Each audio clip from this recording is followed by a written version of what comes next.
Hi guys, my name is Meads. This is going to be a review for Super Robot Jigoken Mazinkaiser SKL. And I'm really happy they finally released this as opposed to the previously. For those who are aware, the only way to get a Mazinkaiser SKL before is getting in a box set with a DVD, which is limited and price went up crazily. And when I first got into that, the SRC line, this is one of the ones that kind of shine out there and really hard to get because it's really expensive for that matter. And I really was hoping that they going to release it by itself, and they did. And actually this one comes with a cloak, which is even better. Right, so I think this is from the OVA 2010. I haven't really watched much of the Mazinkaiser series or the Ghetto Robots. I just like the design, to be honest. So this is gonna be one of those blind reviews again. Here we go. I got mine from Tatsu Hobby. I just recently visited there yesterday. Yep, really nice. And one of the amazing part of this is the big sword, the serrated sword. It's a highlight of this. Really cool. Alright, so that's pretty much it for the box. Let's take a look inside. Alright, we get two of them side by side.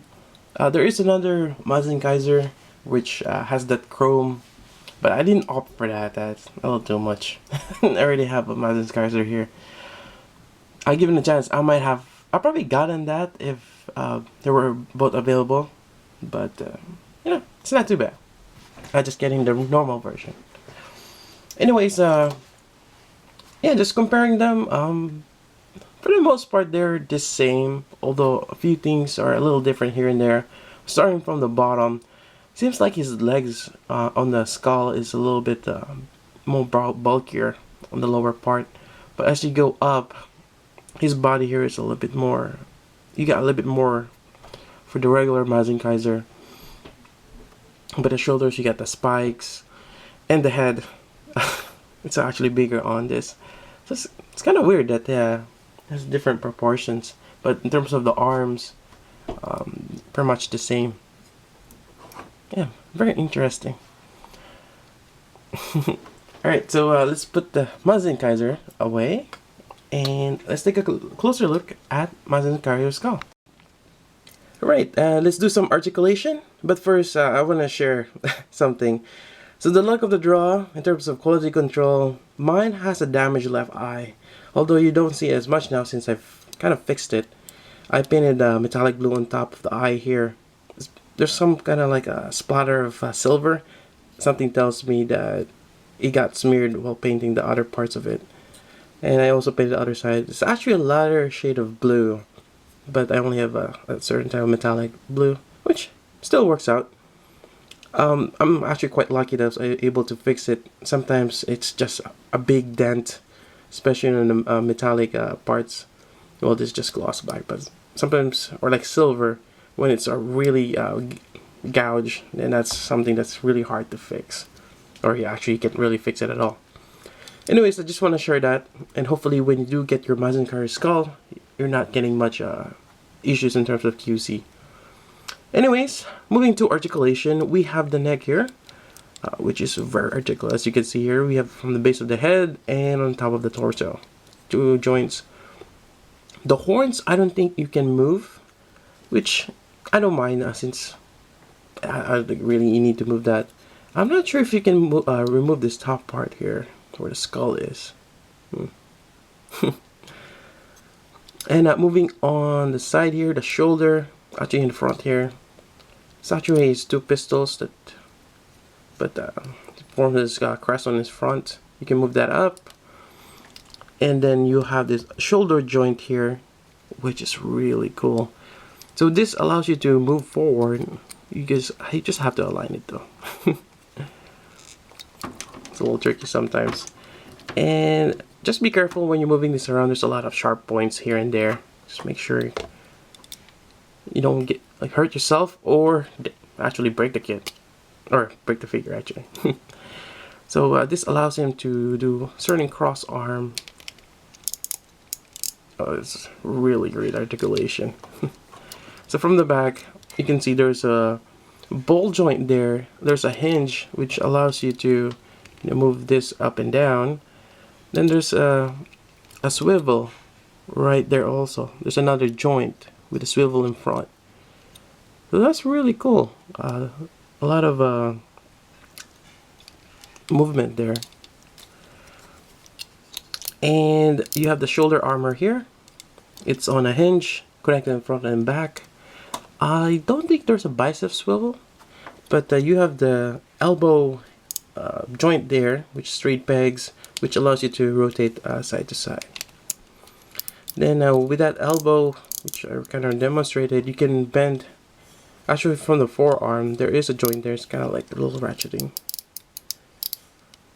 Or you can bend it here also, but this particular is a little stiffer to bend. Yeah, there's a little bit of movement there, but more than likely you're probably just gonna use the hinge on the forearm. And as most most SRC, you can remove this and interchange it with other ones. Or I don't think he has a rocket punch, but but it gives you that interchangeability, which is great. And I think also on the back, you can swap out, maybe use Mazinkaiser wings on him. Yep. Alright, moving on, we have the waist, which you can move a little bit. Although, I think, there we go. Yeah, this one you can pull up, which gives a little bit more articulation, which is cool. Yep. You can't really move the waist since it's oblong, as you can see there. And there is the connector there for the stand, which is this little thing here. Yep.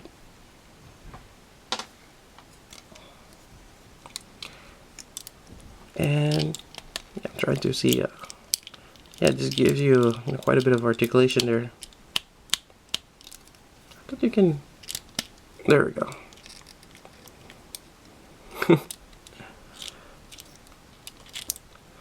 Yeah, you can really extend his torso. Really cool. So you can extend it from here, and there's another joint there. Now for the waist, it's in a die-cast piece. It's really stiff, but I'm not gonna move it up much. But well, actually, you know what? Let's try it. Okay, there we go. That's a good bend. Move it down. There is a ball joint underneath too, so that's great. Then we have the knee. Get that little ratcheting sound again on the bottom part. Then you get a little bit there. So you get a nice 90-degree bend. Then you have the ankle, which gives you fairly good articulation, especially that being able to do that side thing. That's a plus always. And I'm not sure if I showed that, but this part kind of, well, it doesn't collapse because it's just still a part of the knee. Yeah, it's great. Articulation on this guy is amazing. I'm sure. Yeah, there's also the, well, it's a ball jointed wrist. And there we go. Let's go over the accessories. So aside from the closed fist, comes with the two other pairs of hands, which is the open arm here, or open hand for dynamic poses, and you have the hands for holding the weapons. Actually, let's go over that, because in a bit we're gonna talk about the cloak, which I mean we can go. Might as well do it now. We have the cloak here. It's this part is in two pieces connected on that joint there. There's a ball joint, and this one just pretty much connects on the back. Then you have the front part here, which is on a ball joint also, right there. And this one pegs on top here. Now, in the instruction says that you put this on by removing the head, which actually is actually easy. Just pop this out. It's on a straight peg. And I'll put this on. Just kind of slide it around and kind of find your way, because you gotta push this in on the back side. There we go. It kind of just drapes around. If you don't want to remove the head, you can remove the front and put this back first. Then you can just drape it on top of. Then you drape on the front part. Then put back this. But I think removing the head is a lot easier. You don't have to remove the chest part. But that being said, we're gonna over the chest part. Actually, even with that cloak, the clearance wise, it's still good. Happy they've considered that. I had figures before when you put the cloak, the head is just fixed. Not enough clearance. I think it reminds me of Piccolo from SH Figure Arts. Alright, so let's go with the pistol. So to take this out, you basically just pull it out and there it goes. There's actually a key, the skull key here, which holds it in place. And on this one, you have to remove this part here. So this kind of holds everything together, and you do have a separate part which you connect on them individually. And if I can get this right, there we go. Then this one. Then now you have two pistols. And I have to look it up what their name are, but these are really cool. Now to put this on, let's I'm gonna try this. We get this here. I actually popped this out. It's just on a hinge C-clip, so be careful. I think the best way is this. There's quite a bit of flex on the hands, so it's not too bad. There we go. And just be careful, this is really thin plastic and sharp too, so. And we just gotta align it. I think, I mean, it's in a certain angle, just kind of weird, but just the way the handle is, you can't really do much. So that's one. Let's do the other while we're at it, and I'm gonna reposition him. There we go. And you just have to push the fingers. Yeah. I'm just looking underneath. There's really, I wonder if there is a clearance.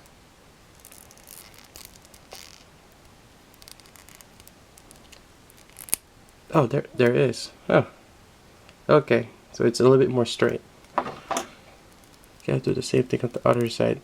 So you gotta push it forward, and just to clear that gap they made.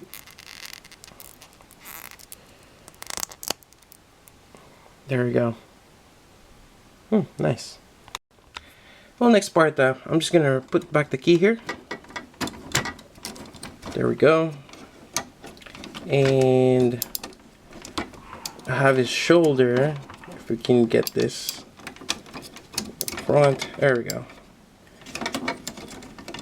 Or maybe just, that's the problem now with this cloak thing. Pop this out. It's a ball joint. Oh, we got this on. Again, you have an option. You don't have to put the cloak on, but the cloak makes it amazing. Actually, you can have them lay out like that. Really nice. Do the same thing on the other side. Pop out the ball joint.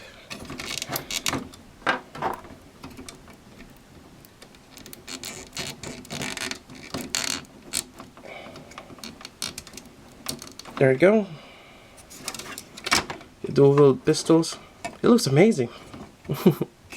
I really like this.